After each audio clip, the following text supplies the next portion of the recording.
and choose the language in which you would like to listen. In this case, you can click Spanish. If you're connecting through Zoom through a phone, please take a look at your screen, touch the three dots at the bottom right, and click where it says more, and then click language interpretation. And then choose again Spanish, and then you can click done at the top right.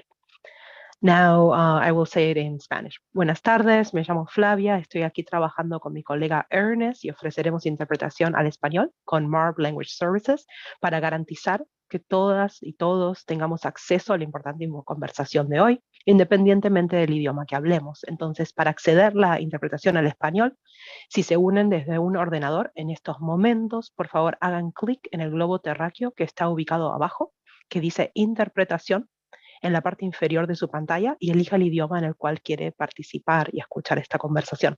Si ustedes están llamando desde un celular, esto está ubicado abajo a la derecha. Hay 3 puntos que dicen more o más. Hagan clic ahí, luego opriman interpretación de idiomas y luego toquen español y toquen done, hecho, finalizado, arriba a la derecha, y así escogen su idioma. Gracias. Thank you. Thank you so much, Flavia.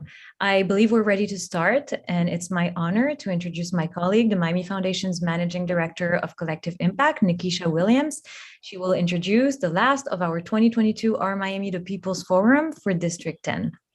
Good evening and welcome to the last of the 2022 Our Miami the People's Forum. It's an honor to welcome you all in advance of this year's major election season here in Miami. This year, half of our county commission will be refreshed. So tonight, we'll discuss matters of importance for our residents and our county as people gear up to vote on Election Day. Commissioners play a huge role in shaping the future of Miami, and often the elections are decided by just a small number of votes. Everyone here tuning in tonight, you will shape the future of who leads us. Tonight, we're focused on District 10. That's portions of southeastern Miami-Dade County, including Kendall and the Redlands, along with 3 municipalities, portions of Kendall, Westchester, and Fontainebleau. If you're here tonight, you know that civically engaged communities are stronger communities. And here at the Miami Foundation, we are obsessed with building a stronger Miami for everyone. Remember, who you elect will impact not only your neighborhoods, but all of our county. This forum was a team effort. Thank you to our partners, AARP Florida, AET Community Trust, Catalyst Miami, the Clio Institute, Dade Heritage Trust, Disability Independence Group, Engage Miami, Miami Homes for All, Miami Waterkeeper, Parks Foundation of Miami-Dade, Radical Partners, Transit Alliance, and the many residents, donors, and friends who sent questions in that we will hear tonight. And of course, big love to my team at the Miami Foundation, especially Sam, Courtney, and Jess. Your work matters and you matter. Before passing the floor to Willard, I would like to remind our viewers that these are not debates, these are forums. We're here to lift up ideas and demonstrate leadership, not to cut anyone down. Let's model the best of what politics can be. It is now my pleasure to introduce this evening's moderator, Willard Shepard from NBC6. First of all, I want to thank the foundation for all of its work in our community to improve not only the neighborhoods in District 10, but across Miami-Dade County, and all of their work should be duly noted. And this tonight is just one of the ways that they are reaching out to our community, making sure that people and citizens are engaged. I want to encourage all of you deciding on the candidates here in District 10 tonight and beyond. If you've got your mail-in ballot that has already been sent to you, as has been sent to my residents, please go ahead, make sure you get it in early so that it can get over to the County Board of Elections there in Doral, and they have it on time. Also, the early voting will begin on Saturday the 13th, and then the primary election day will be held on the 23rd. Make sure your voice is heard. So for tonight, for District 10 in Southwest Miami-Dade County, we have 3 of the candidates who are joining us, and in alphabetical order, Miss Martha Bueno, Miss Susan Corey, and Mr. Anthony Rodriguez. And we appreciate them coming forward for public service in this way, shape, fashion, and form, to be willing to donate of their time away from their families, not just tonight, but to be leaders in our community and have us all go in a positive direction. As far as the ground rules tonight, each of you will have the opportunity to have a 90-second opening statement. We'll be doing that in alphabetical order, and then I'll have a list of questions for you that we have developed tonight, some specifically relating to the district that you are in and things that are affecting specifically that district, and others because of the decisions you'll have to make if you're actually selected for this position by the voters on a countywide basis. That will be, you'll have an opportunity to respond for 1 minute to those. And then at the end, we will have a closing for 90 seconds. If by chance one of the candidates mentions another candidate during their response, that candidate will get 30 seconds to be able to respond to whatever was said concerning them specifically on that question. So with all the ground rules laid and the invitation, we want people to pay close attention to these decisions that you have to make and hear from the candidates. And we'll start out with the opening statements. And Ms. Bueno, you are up first. Good evening to you again. Thank you so much, and good evening, everyone. I want to give a special thanks to the Miami Foundation for putting this evening on, and to all the partners involved, to the neighbors watching. And I want to give a special shout out to you guys for getting all of the candidates. This is the first time all of the candidates are together in an event. So thank you so much for that. My name is Martha Bueno, and I am running for Miami-Dade County Commission in District 10. I am doing so because I got fed up. I was tired of going before the commissioners on many issues and not seeing any improvement. I am the mother of 4. I am a small business owner. I am an entrepreneur. I am an activist. And I got tired of seeing the problems in Miami-Dade County time after time. Nothing really changes. And so I decided to run for the seat because I wanted to give a voice to our neighbors, to make sure that they have somebody that is going to listen to them and that is going to do the best that she can for our community. My children live here, I live here, and I want to make sure that our community has somebody that's working for them. So thank you again so much for that opportunity. And I look forward to answering all the questions tonight. Okay, Ms. Bueno, thank you. Ms. Corey, you have the chance now for your 90-second opening statement. Good evening to you. Good evening. Thank you, Shepard, for giving us this opportunity. And I want to thank the Miami Foundation also for hosting this web camp situation, for us to be able to answer all the questions and have an opportunity to talk directly to the voters in District 10. I am the candidate who is considered to be the squeaky wheel. I am the squeaky wheel that gets the job done. And my determination, my compassion, and my ability to move legislation based on issues is what I've been able to do in the past. I am here because I really believe that Miami Commission and District 10 needs a doer right now. We have a lot of issues to work on. We have a lot of issues to deal with, and each one of you voters will have one opportunity to vote for one of us. I hope that you listen carefully and compare us, look at our websites, and really consider, because you don't have another option except for another 4 years. You don't have do-overs. So please make the right decision based on what is important to you. I thank you, and I'm looking forward to answering the questions. Ms. Corey, thank you. And Mr. Rodriguez, good evening to you. And you have the floor for your 90-second opening statement. Good evening, Willard. And once again, thank you for having me. Thank you to the Miami Foundation. But most importantly, thank you to all the viewers and the voters that have logged into this call today. I think those are the ones that really matter, the people that care to take time out of their schedule and get informed so that they can make perhaps one of the most important decisions that they'll be making this election cycle on a local level, at least. So thank you to all who have logged on and to this YouTube live. But just to give you a little background, my name is Anthony Rodriguez, and I've had the pleasure to serve you all in a portion of this district over the last 4 years in the state legislature. And my thing is very simple. I want to leave this community better off when I'm gone than when I start. I was born and raised in Westchester, Kendall, and now I'm raising my 3 kids. My wife and I are raising my 3 kids in this community. I care about it. It's a community that I'm passionate about, and I care about the future that we're leading to. So I ask for your time, and I will be happy to answer all the questions in this debate. Looking forward to it. Okay, Mr. Rodriguez, thank you. And you will actually be the first person up to answer the first question we have for you this evening. And really, it deals with something we are all well aware of. We have, sadly, unfortunately, on our newscast here at NBC6 and on Telemundo 51, virtually daily, people on the television and coming to us saying, I don't have a place to live now. I'm not unable to afford where I used to rent before. So this is certainly a crisis here in Miami-Dade County in our community.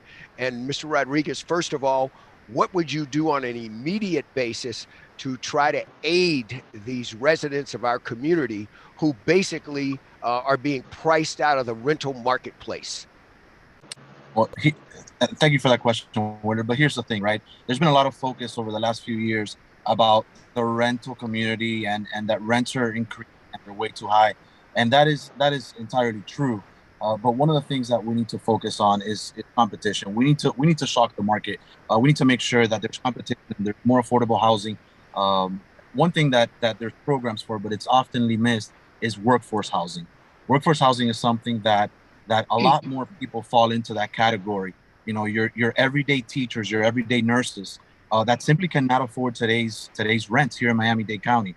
I'll tell you this: my children will definitely not be able to afford purchasing a property in today's market if it continues this way. So one of the things immediately that I think you need to do is shock the market with additional affordable and workforce housing properties, which is something that the initiative has already begun at a local level and a state level.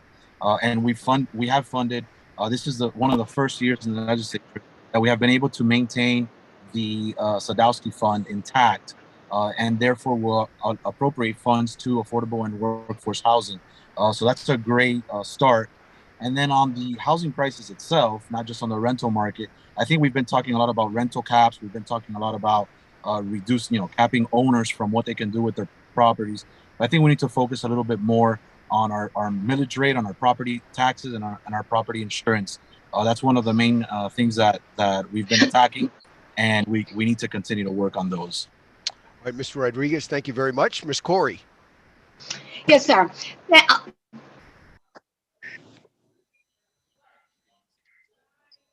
okay, Ms. Corey, if you can hear me, you muted yourself, I believe. I don't hear you. how about now? Now we hear you loud and clear. Please continue. Okay. I started to say that Mr. Rodriguez talks about initiatives. Mr. Rodriguez is a state legislature who just came back from a session, and they had many opportunities while they were up there to do something about housing, affordable housing, freezing the rent increases, adding some other financial, and instead they spent all their time in the state legislature on wedge issues, on things that have nothing to do with what the community does. And Mr. Rodriguez talks about the different options. Yes, but where was he when he was in Tallahassee the last few years? For 4 years, what has he done for the community, and what bills did he sponsor? Okay, Mr. Rodriguez, I'm going to get back to you, but Ms. Bueno is up next on what her ideas are concerning this crisis Willard, I would love to hear kind of like what the ideas that Ms. Corey has. I mean, I think she made this all about me, which I'm flattered. You know, I'm flattered to hear that I'm the clear front runner per everybody being so worried about me. But I would like to hear what ideas they have. Okay, well, you couldn't be further from the truth. But go ahead. I'll let you will have your chance to respond to that. But we are going to follow the rules here tonight, and I will enforce them. So, Ms. Bueno, you have the floor for your 1 minute, and then we will return to the other candidates. Thank you so much. And thank you for that question, because it's one of my top priorities. Housing is a crisis in Miami. I do have children that are in that age where they're starting to move out. And it's something that we we're dealing with here at home. And one of the things that I didn't hear either candidate discuss is the impact that our property taxes have on low-income housing. We talk about all these different programs that government can provide, but realistically, the number one impact for people who are trying to afford homes, whether it is somebody buying the house or renting, is property taxes. And our property taxes are about to go up a lot. Our Miami-Dade budget is jumping from $9 billion to $10.3 billion. And what people don't seem to understand is that it's renters primarily that are going to be paying this increase, because those of us fortunate enough to purchase our own homes have a cap, a 3% cap. Those who are renting will see a 10% increase, and that is very unfortunate. Okay, Ms. Bueno, thank you. And now back to Mr. Rodriguez. Your name was invoked, so you have 30 seconds to respond to Ms. Corey's comments concerning you. This is simple. I mean, the comments are just false allegations. I mean, the proof is in the pudding. I mean, look, the people on this screen have taken the time to educate themselves on us. So I think it's worth them taking the time and seeing my voting record. We have done the difference. We just came back from a special session where we did do property insurance reform, and this will reduce rates within due time. It won't happen overnight. This has been years in the making, but we have opened the market. We have created competition. We have made it easier for new carriers to come into the state of Florida and underwrite insurances. And we have secured the Sadowski Fund to allow for more affordable housing and workforce housing so that this can start immediately, which is one of the avenues that the mayor already advised and proposed, and thousands of affordable housing units that's already in the works. So again, I'm flattered that this is about me, but at the end of the day, it's just not true. We have been effective. We've made changes, and we're seeing those changes already. Okay, Ms. Corey, Mr. Rodriguez invoked your name specifically for you, not just to comment upon what his record is in the legislature, but what are your own ideas in this area? You have 30 seconds to address that. Yes, sir. I really believe that we need to do a freeze on increases for the renters. I think that at this point in time, people cannot afford to be living where they are. We have to come up with a plan to change the way we build homes and where we build them. We need to give opportunities for high rises in certain locations and increase the renters to have more availability to move in. And when he talks about the different foundations and different aspects, the state of Florida has gutted a lot of the affordable housing money for all the people that live. And down in Miami-Dade County is the highest insurance in the whole state of Florida. And yet to date, nobody has from legislatures has addressed the issue of decreasing and making an equitable insurance across the state of Florida, and not leaving Miami-Dade County the only ones paying a higher increase than a West Palm Beach resident. Okay. And I'll ask each of the candidates to please watch the clock there and remain within the limits. I don't see it. Oh, Ms. Corey is telling me that she does not see the clock. So at the foundation, if you could make sure that she is able to do that so that she's able to keep within the time limits, we would get that worked out for you, okay? Okay, thank you. Now, you are the recipient of the first question on this part of it, and it addresses on a bigger scale and a more wider scale and a more long-term scale. What can we do if you are elected and any of the other candidates on the forum tonight so that 4 years from now, 8 years from now, the very people who would be your constituents here shortly are not facing this kind of crisis? What long-term plan does each of you have to address affordable housing, specifically in District 10 and countywide? District 10, this is for me, correct? Yes, you are up first. All right. This District 10 has some land that is owned by the county, and it has not been accessed to building different properties. We also need to look at the housing, and if we can find different ways to regulate changes to the housing to be able to divide properties and make more, build more. We have an inventory problem. The thing I'm concerned about is I really want to hold our line. I don't want to go into the Everglades. I don't want to go further out. So I think for District 10, we need to start looking at adding affordable housing and high rises. I know New York has them. Other cities do. So we need to come up with a plan for that. But this is not just District 10's issue. This is District 10 and all the county, including the transportation issue, because we're in the west and the south can't get out of the area to go downtown. Wait, and I see my Ms. time Corey, is up. before you go any further, you're about to address a different topic, and also I'll be your timekeeper, so you're out of time. Okay. Thank you. Perfect. Okay. Mr. Rodriguez, you're up next. Big picture. How are we going to cope with this so that 8 years down the road, we don't have this issue? I brought it up in the last question. I mean, it's simple. We have two housing crises right now. We have two avenues, two vehicles to that housing crisis. One is a lack of inventory, and the other one is the actual economic impact as well. We have to shock the market. And no, I live in this community. I was born and raised in this community in District 10. And no, I do not want high rises in District 10.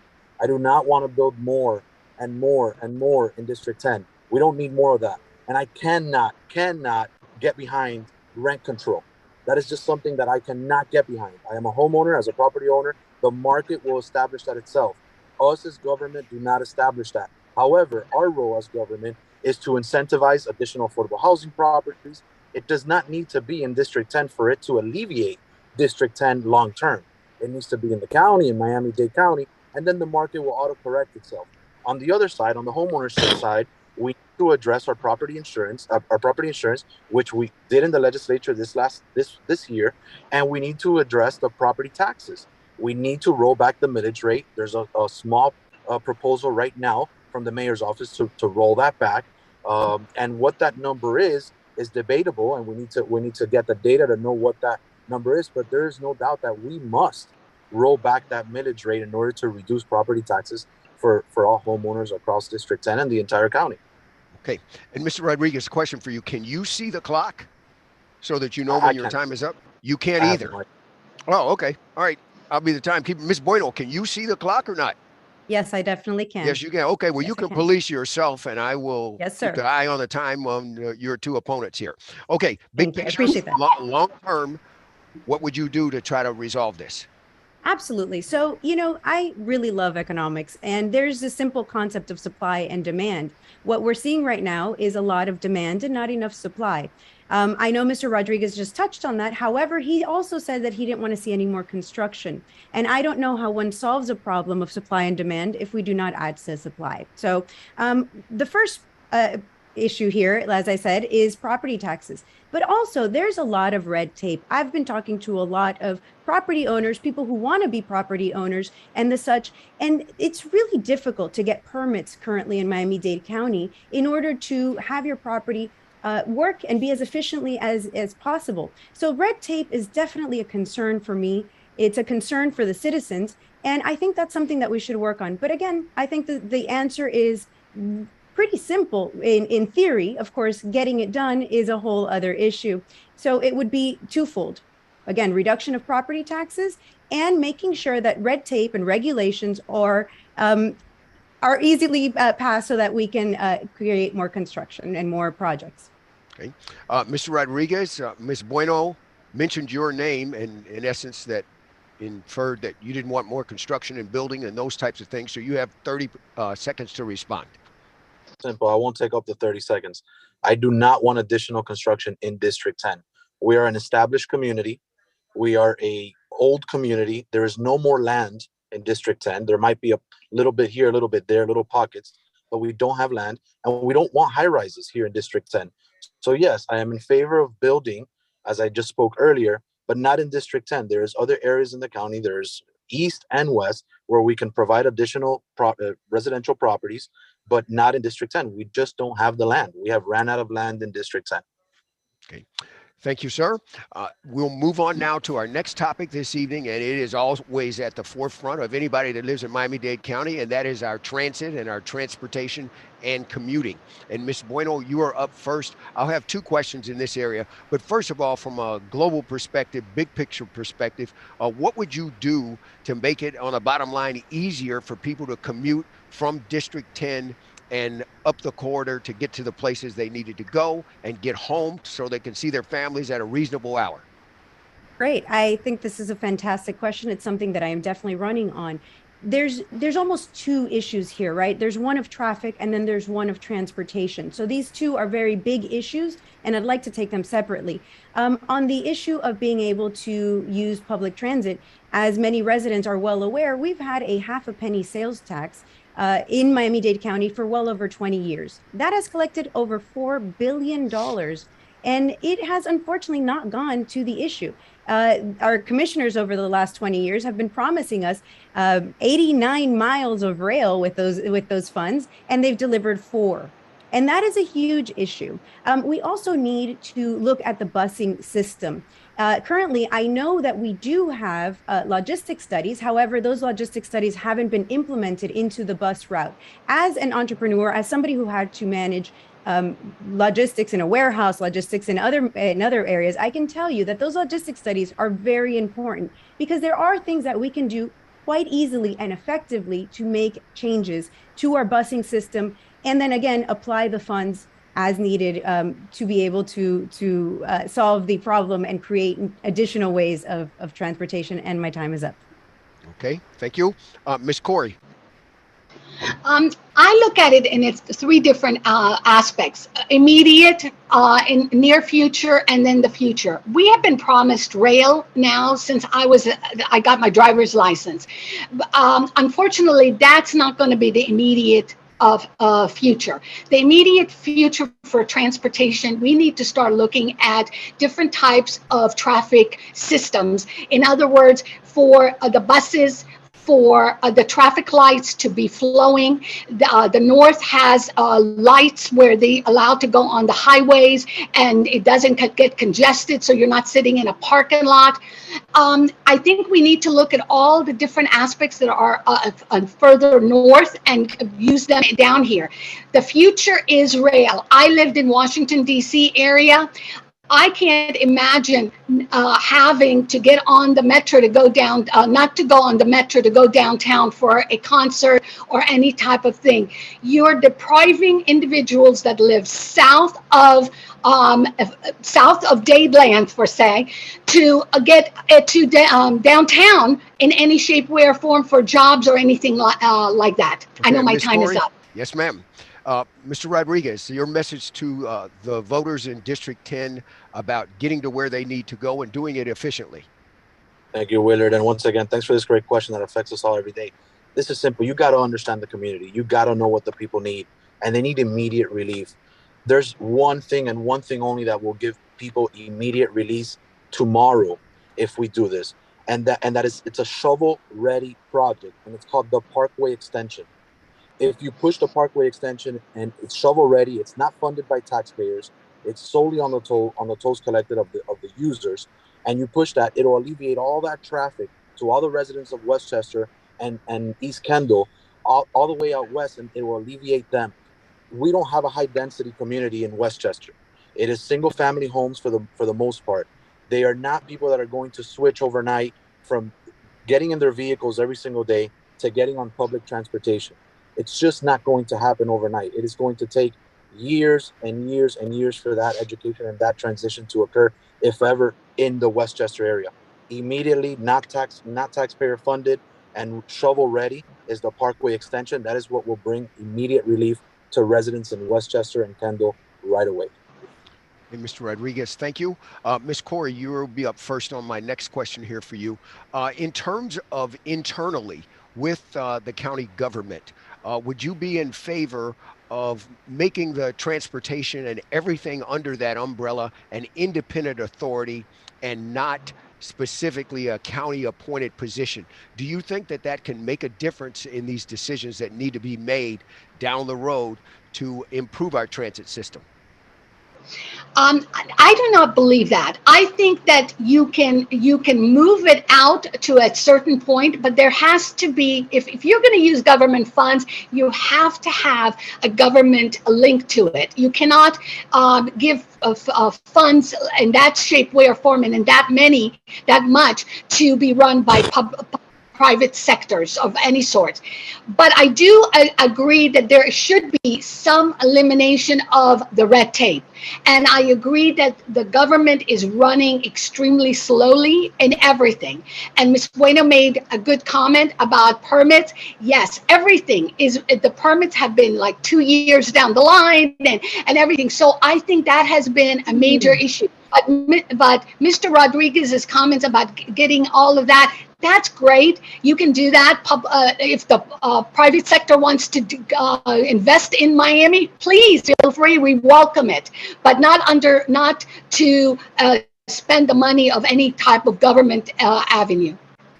All right, Ms. Corey, thank you. And Ms. Bueno and Mr. Rodriguez, Ms. Corey invoked your name, but she did it in a positive fashion. So I don't think that you'll need the 30 seconds to respond. But Mr. Rodriguez, you're up next concerning this, where we are now, and what are your thoughts in this area? I think you got to study it on a case-by-case basis. I mean, I think that P3s, public-private partnerships, have been around for years, and I think that it makes sense in some cases and it doesn't in others. I think that the private sector can do things more affordable, at a lesser cost, and more efficiently than government in some cases. But yes, it's not 100% turn it over to a private company, but there's P3s, again, public-private partnerships, that have proven to be very efficient and very effective. And I think we need to study on a case-by-case basis and take it from there. But yes, I'm definitely amenable. It's not something that I'm coming in day one with an agenda to push, but I'll tell you that it's definitely amenable to me and something that I will be studying as well. Okay. Ms. Bueno, what about this type of structural reform in our transit area for an independent authority? So absolutely. We actually already have a partnership of public and private in our transportation in Miami-Dade County. Unlike my opponent, I don't need to study it. I have been studying it. And we already have that. And we unfortunately are also giving no bid contracts to a lot of these private companies. So while, yes, I agree, I think that private companies bring a lot of innovation, and everyone that knows me knows that I'm for the private market being able to come in for these type of projects. I also want to make sure that everyone is aware of those contracts. So I want to bring that transparency. I think that people should be able to have a view on what our options are and who we're giving it to, and absolutely bring to attention the amount of money that these private companies donate to the many campaigns of those serving on the council. So, it's a multifaceted approach here, but I think that we definitely need to look at the private sector to come in and take care of some of these issues, just not the way it's been handled currently. Thank you. Okay. All right. Thank you. When it comes to climate change, sea level rise, obviously, because we are located here in South Florida, we are more susceptible to this than any population here in the United States, and it's a major issue for us. Mr. Rodriguez, first of all, what is your message to your voters, not just about your district, but also about countywide and the huge importance of making sure our economy can still grow? Well, fortunately, we've been fortunate so far. We haven't had a storm this year, and hopefully it stays that way. But we have to accept this reality that the planet is getting warmer and that many people think we should do something about it. On a larger scale, what is your message to the voters of your district and District 10 about this? Well, it's simple, Willard. And once again, it's not just what I will continue to do, but it's what I've done already speaks for itself. I mean, we supported the largest record funding for environmental issues, whether it's clean water, sea level rising, flooding in general, because not all flooding comes from sea level rising. And on that similar note, unless you have that as a different topic, we also have a great initiative that we need to finalize, which is septic to sewer, which affects the environment as well. For way too long, we've been blaming, not we, but many people have blamed, and there's some blame there, the large sugar companies in Central Florida. But in reality, it's been proven now scientifically that a lot of the contamination comes from our very septic tanks here in Miami-Dade County. So we've got to continue that initiative of septic to sewer. It's something that has been started about 2 years ago. We need to continue those programs. And again, I supported and was in front of approving the state's budget, which had the record funding, historically the largest amount of funding for environmental mitigation. Okay, Ms. Bueno. Thank you. So I think that environmental conditions are a large problem, and I think a lot of people are concerned about that. However, I'm going to take a different approach. Government has been spending a lot of money on this issue, and we haven't seen much of an improvement. Improvement generally comes from the private sector, and in order to have private sector come and invest and create those opportunities, those new conditions, those new resources, it takes an environment that welcomes innovation, an environment that new companies can come and bring in these new approaches. I just can't envision spending as much money as we have, not seeing any results, and then deciding that we should continue that process. I think we need new solutions. I think we need to see where exactly that money's been going. I do think that the septic to sewer transition is an important project. It's already been underway, and there's many factors to look at here in this city, in this county. So I do think that the private market is going to play a large part. Thank you. Okay, Ms. Corey, your views on where we should go moving forward to protect our community and our environment in your district. My major concern, Miami-Dade County has been the leader in climate change issues, and we have surpassed a lot of the other states in the United States. So we're up on top on that. Our major problem is flooding.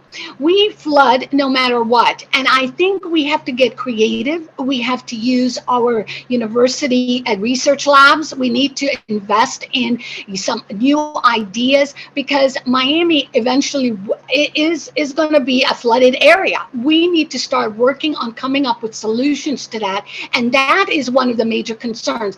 I think innovative ideas from the young people and different universities and students it should be part of our day, taking their ideas into consideration, and maybe have some sort of a contest to come up with the most innovative idea.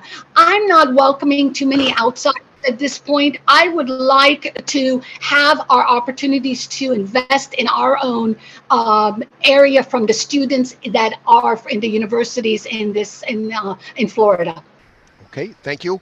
I want to stay with this here for a second, because Mr. Rodriguez, you mentioned it, and Ms. Bueno, you pointed this out as well, about this move within our county that the mayor has talked about, going from septic to the actual sewer system. At the end of the day, many residents may be in a situation where they need to update their septic tank. There are things that they need to modify going forward with their homes, where septic can be a huge expense for them. How would you handle this going forward, and what is your message to residents in District 10 who might be in that situation, knowing that there will be this type of help coming in terms of sewer down the road? What are your thoughts about handling that, and what do you say to a person, a homeowner in that situation?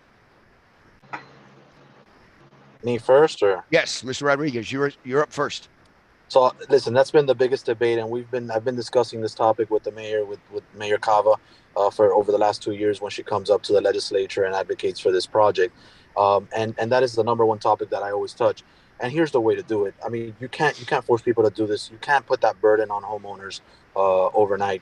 It's got to be over a period of years. And one of the things that we've implemented and we're refining is applying the Y-Green program to the septic to sewer conversion, where homeowners could apply to the Y-Green program if needed for funding and not have to come out of pocket for that.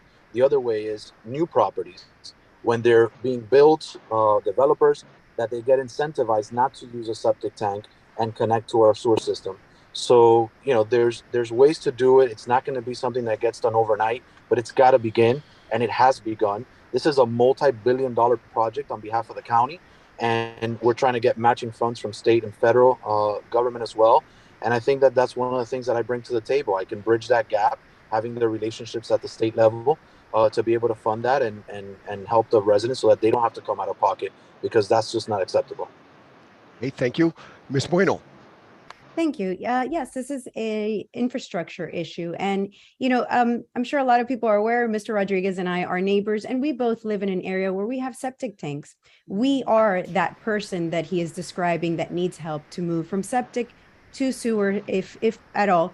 And I think that a lot of this comes from the education of how to maintain those septic tanks so that we don't have issues at regular cleaning, stuff like that. However, I keep hearing a lot about how we're going to bring in federal funding and how we're going to pay for it from the county. And that, I think, while it sounds great, we have to cover those funds from our taxes. And as I mentioned before, we do have a $10.3 billion budget coming up. So I'm pretty sure that within those $10.3 billion, there are solutions that we can find to help the residents of Miami-Dade County without needing to further go into their pockets, because it's my belief that people's money is best spent if it's kept in their pockets and not in the government coffers. Okay. Ms. Corey, what is your message to a person in that situation here could be putting out a significant financial expense to try to move forward with this and moving from septic to a sewer system? This has been an issue that's been discussed by the commissioners now quite a few times in their meetings, and there has been some different types of proposals. I do agree that I think it's not fair to put the burden on the homeowner, especially since you may not be the first owner of that property and now you're stuck with that major expense. There are, and Ms. Bueno keeps raising the 10.3 billion. We got this kind of funds because of COVID. COVID gave the federal government gave us tons of money, and that's why we are not under in situations. But we have a lot of major issues in the county that needs to still be addressed, and we are in hurricane season. And then in 2 years, the budget is going to be you're going to lose about maybe 40% when the sheriff comes in and takes over. So we have to really keep in mind that we just don't have that funds to just say, oh, let's give it back, and then we may not be able to recoup it. So I think we need to really look at that issue and come up with a good plan without just, talking about it like that. Okay. All right. And now on this area still of our environment here, the Biscayne Bay is basically in a crisis. We have seen that over the last several years. What would you do? And Ms. Corey, you're up first on this question about restoring the bay, making sure that it will be environmentally sound, making sure that tourists want to come here because of what I call our paradise. I really think that we have really invested a lot at this point, and we can still do a lot more. Our issues are to make sure that the clean water doesn't get infected with any different types of environmental. Like, I'll give you an example. The nuclear plant has been releasing sometimes a lot of fluids that go into our water. We need to come up with safety issues and plans for that. Now, our environmental people have really been studying this, and they've been coming up with different areas. And I think we can come up with a plan that can do the job. Unfortunately, it's not just this. We have hurricanes, we have flooding, and that all combines with each other. Okay, thank you. Mr. Rodriguez. I mentioned it before, Willard, and I'll say it again. We have allocated millions and millions, actually billions of dollars in funding at a state level to apply to specifically to the Biscayne Bay issue. We've done it, and we continue to do it. And yes, this is not something that can be entirely thrown on government, but at the end of the day, although I do not agree with the fact that Miami-Dade County has turned into a social service county, and we need to reduce that and part of rolling back those property taxes. But when it comes to the safety of our residents, we have to get involved and we have to take action. And that takes money. So we do need to continue securing those funds to improve that environmental issue, the Biscayne Bay being one of them. We need to preserve clean water. This is our residents. We're talking about the safety of our community. This is not something to joke around with or put it on the private sector. This is our children, our children's children, and we need to continue taking action when it comes to environmental issues. Ms. Bueno. Thank you. Yes, so the environment is incredibly important. And I'm going to agree somewhat with Mr. Rodriguez here and say that it's not something that we can put entirely on the government. I think that there is a lot that the residents should be aware of and should take some responsibility for. We need to make sure that we clean up our areas, our environment. But then I'm going to go to back to innovation. You know, these are issues that we continue to apply solutions from decades ago. We need innovation. We need innovation to come to Miami. We need those environments that allows innovation to come to Miami. Okay, thank you.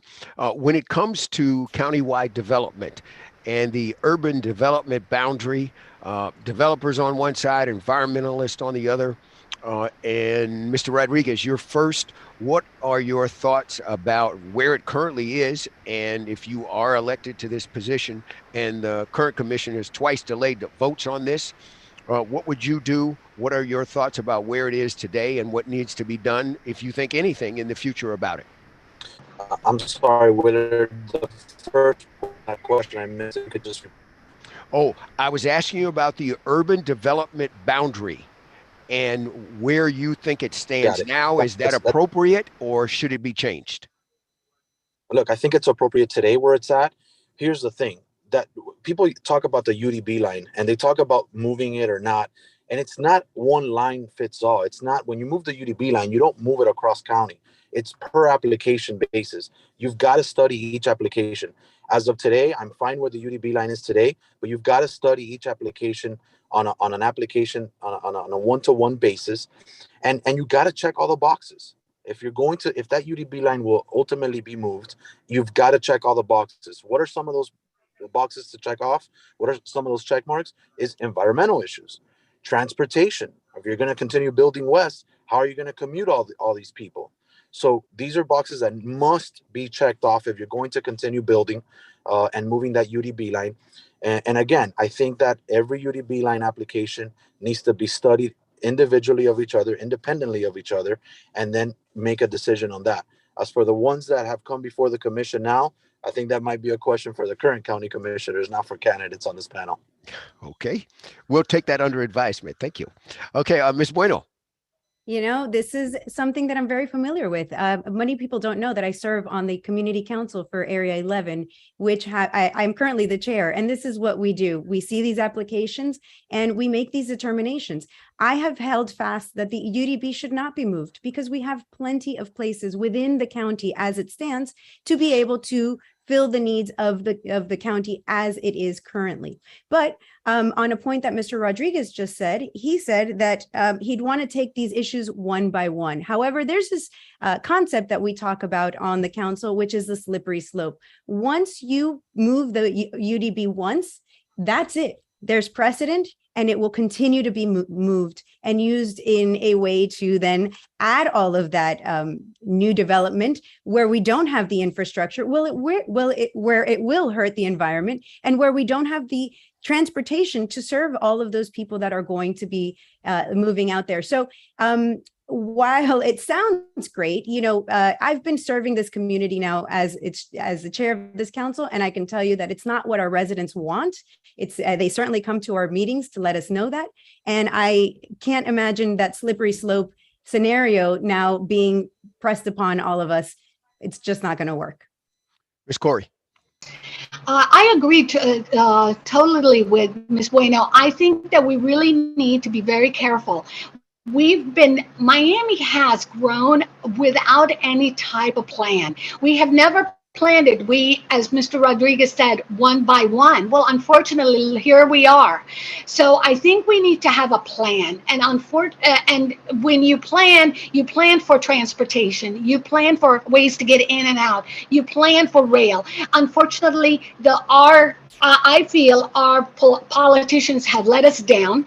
And we are now facing the consequences. And I hope that we do something about it and not allow any further building west, south until we have a real plan, because our children deserve an environment that they can also enjoy, and they can go tomato picking and strawberry picking if they want to, but they should have those opportunities. So I agree with her perspective on that. Okay, Mr. Rodriguez, you have 30 seconds there if you would like to rebut what was said concerning you.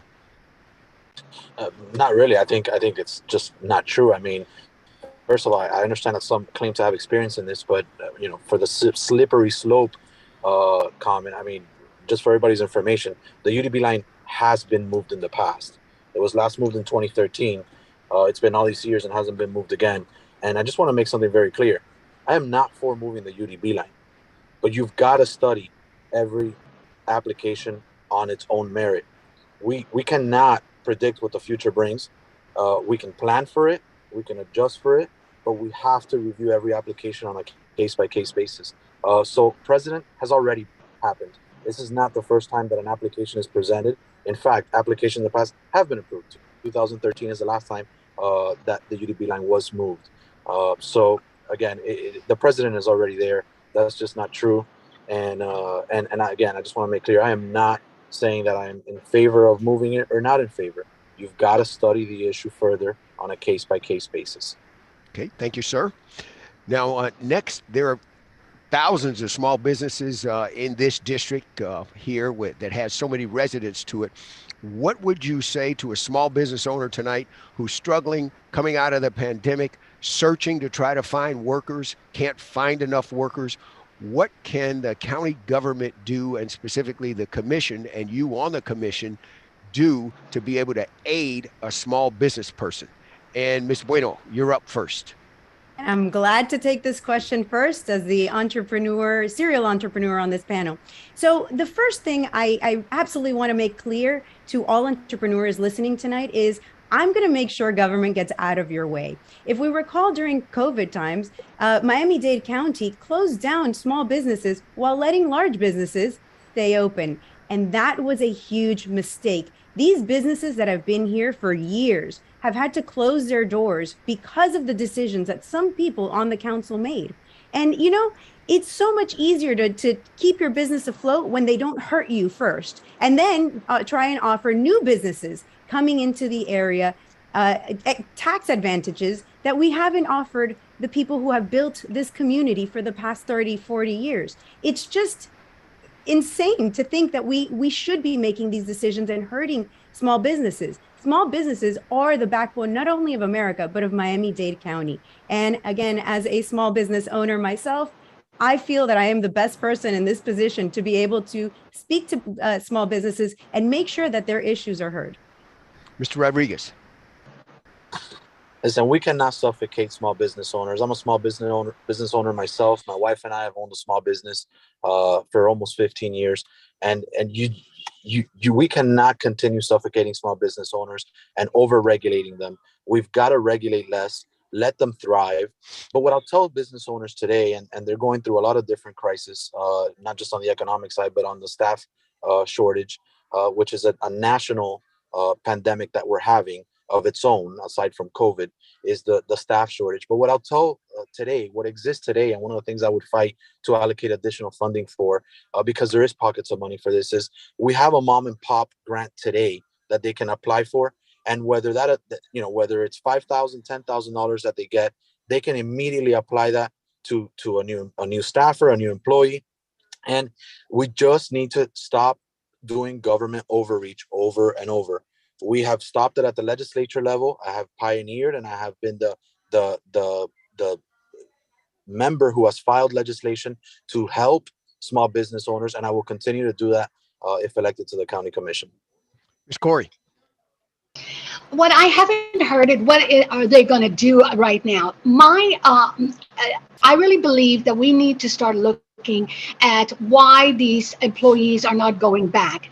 One of them is the fact that the financial aspect of it is great. You cannot live on an $8 an hour salary. You cannot pay your rent when your rent is $3,500. So we need to start looking at our pay scales. We need to be able to give them.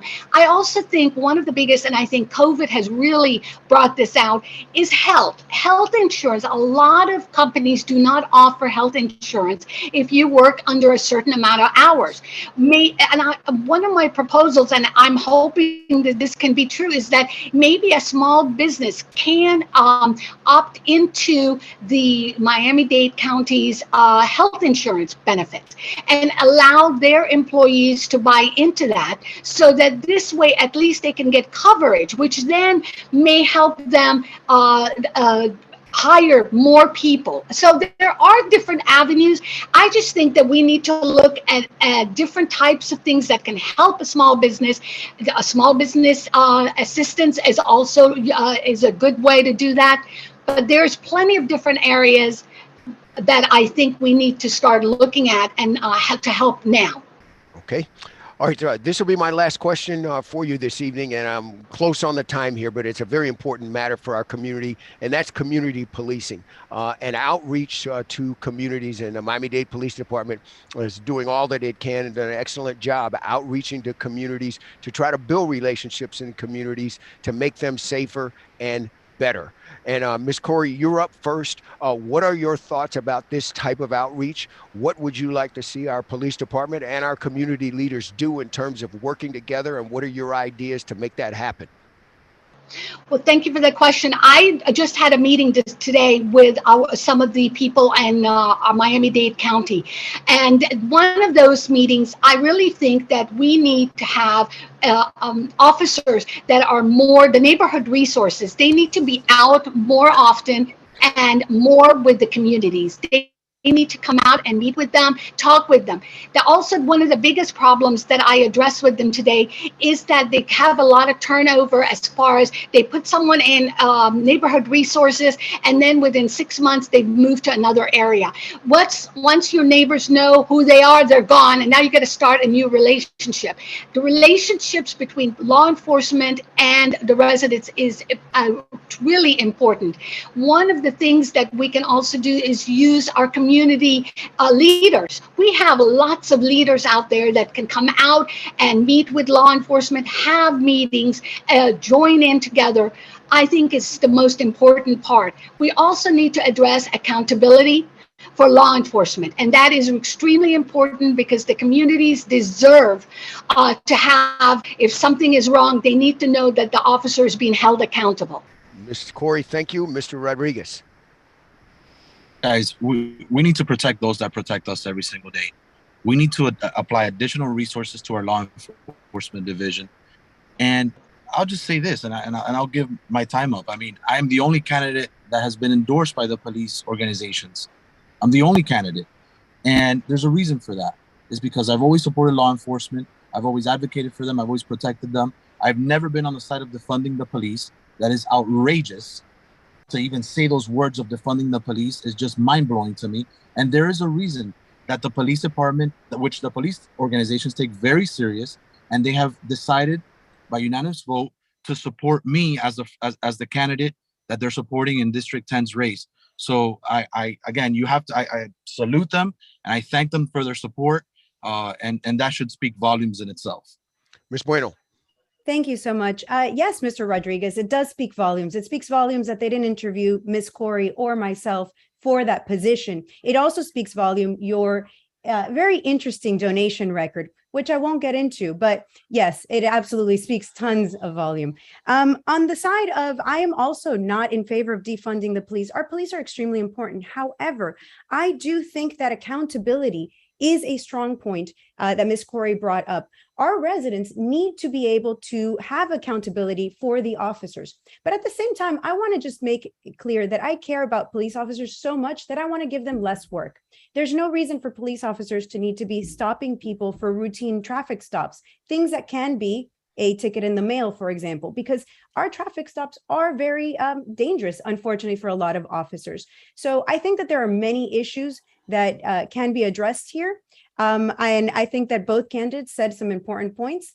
However, I think that making sure that our police officers have the resources they need, but also making their job easier, because there's no reason for them to be having these high burdens, they also have the burden of being mental health counselors sometimes when they get called into tough situations.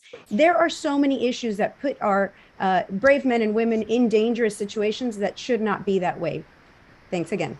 Okay, Mr. Rodriguez, you have 30 seconds there to respond to your neighbor's comments. I mean, it's simple. I mean, did she show up for the interviews? I mean, there were public interviews. I showed up, and listen, it's false allegations. It's grasping for air that they see that I'm in the lead. I mean, this entire forum, although it was stated at the beginning, it's not a debate, has been nothing but attacks. I have not jabbed my opponents not once throughout this entire forum. Have I thrown a jab at any of my two opponents on this forum? So, you know what? I mean, it speaks volumes. I'll use that word again of where this race is headed, and the choice is clear. I mean, law enforcement will not support just anybody. They are supporting me because they know that I have their back, that I will make sure that they have the resources to act. And by the way, I do wholeheartedly believe that today we have the best police department in the entire state right here in Miami-Dade County. And our 3 districts that represent Westchester and Kendall are one of the best stations that we have in the entire department. Now, we need to continue building on that and improving on it and applying resources to that. I do not think we need to give them less work and take them off the streets from policing our neighborhoods and keeping our families safe. That is absolutely outrageous. We need to continue improving the safety of our families and our neighborhoods. And that is something that I would just never say. Mr. Rodriguez, I need to stop you at that point. And let everyone know we're now going to come up on the portion of our program tonight where we have our closing comments. You have 90 seconds to let the voters of your district and District 10 know why you are the best person to be selected to go represent at Government Center. And we do this in reverse order. So Mr. Rodriguez, you go first. Again, this is simple and similar to my opening remarks. People are tired of career politicians. I have only been in office for 4 years. This is not my career. I own a small business. My wife and I own a small business for the last 15 years. We have day jobs. I go to work every single day. This is not my career. But at the same token, I have just enough experience. Miami-Dade County is a big, big monster. As they said, the proposed budget is over $10 billion. That's larger than a lot of countries. Definitely the largest county in the entire state. We need somebody that knows what they're doing. We need somebody that day one knows where the bathrooms are and knows it and gets right to work right off the bat. Vote your conscience. I hope I earn your support. I hope I've answered questions. I've kept it clean. I have not jabbed any of my opponents and have focused instead on myself and my attributes and my resume. So I hope I've given the people enough information for them to make an educated decision, because this is probably the most important vote that they will take in local government this year, especially with the elected sheriff vote that we have coming up in the next year or two. So I hope I earn your support, and thank you guys once again to everybody and all the listeners, all the voters on this call for taking this hour and listening to us and hearing us out. Appreciate it. Thank you guys. Have a good evening. Mr. Rodriguez, thank you. Ms. Corey, you have 90 seconds. Thank you. Mr. Rodriguez seems to have very thin skin. Maybe it will not do well for him on sitting as a commissioner. There's a saying that goes, you get knocked down 7 times, you stand up 8. I have stood up many times as I've been knocked down. And I feel it is important to stand up and fight for the issues of your constituents. Mr. Rodriguez spent a lot of time talking what he feels is so important. Well, it's really not that important what Mr. Rodriguez feels. What's important is what your voters are and what they want. And that's who you represent. And I'm here telling you that I will represent you to the fullest. I will stand up for you, and I will do what is right by you. Mr. Rodriguez has been in office for 4 years. Ms. Bueno and I have never been elected for office. So maybe that should be a good sign. I just hope that you look at all our issues, look at the websites. Please go to SusanCoreyCampaign.com. Look at our websites, look what we stand for, and see what kind of an individual and character that we possess. Mr. Rodriguez kept touting the PBA. The PBA is a union. What is he going to do when they come up in front of them for for some sort of the county bidding or of anything like that. He's going to have to make a decision. You know where his decision is already. So, you know, you really do have to vote your conscience, and you do need to vote what is right for District 10 and not for anyone else. And I thank you for your time, Mr. Shepherd. I thank the Miami Foundation for giving us this opportunity to talk to the voters. And I'm hoping that I will be your next commissioner. Thank you. Ms. Bueno, you have the last word. Thank you. And I just want to quickly correct Ms. Corey. I'm currently elected to an office, and I was elected first the vice chair and now the chair. So I just wanted to clear that up. Going back to why people should elect me. Well, I do have the experience. Not only have I been serving as an elected official in a capacity for the residents of my district, but I also have been a small business owner. And actually in 2011, my company made it to the number 97 of the Inc. 500 fastest growing companies in America. Not only do I have the experience of a small business owner, but I've had the experience of taking that business and really bringing it to the next level of one of the biggest, fastest growing companies in America.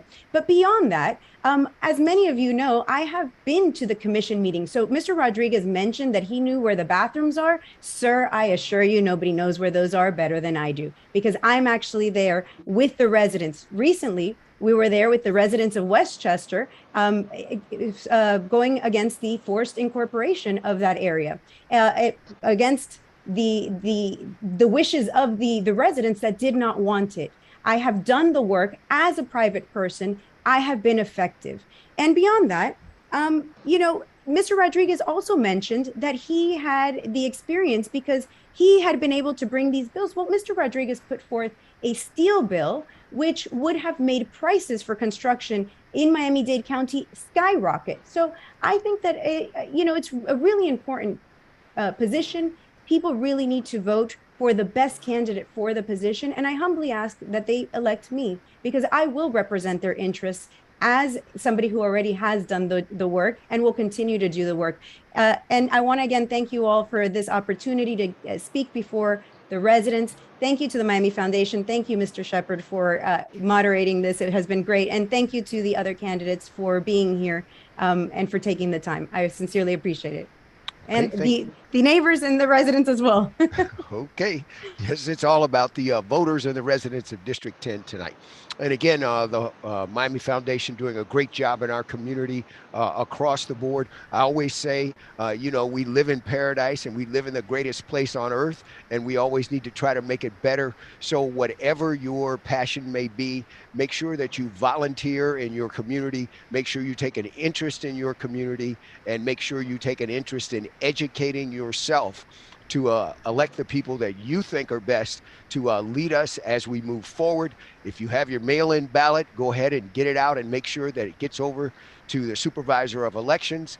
Our elections in terms of early voting will start on the 13th of August on Saturday. And of course, the primary election day is on the 23rd. So with that, regardless of what your specific choices are, make sure you vote and have an awesome night. Thanks for being with us.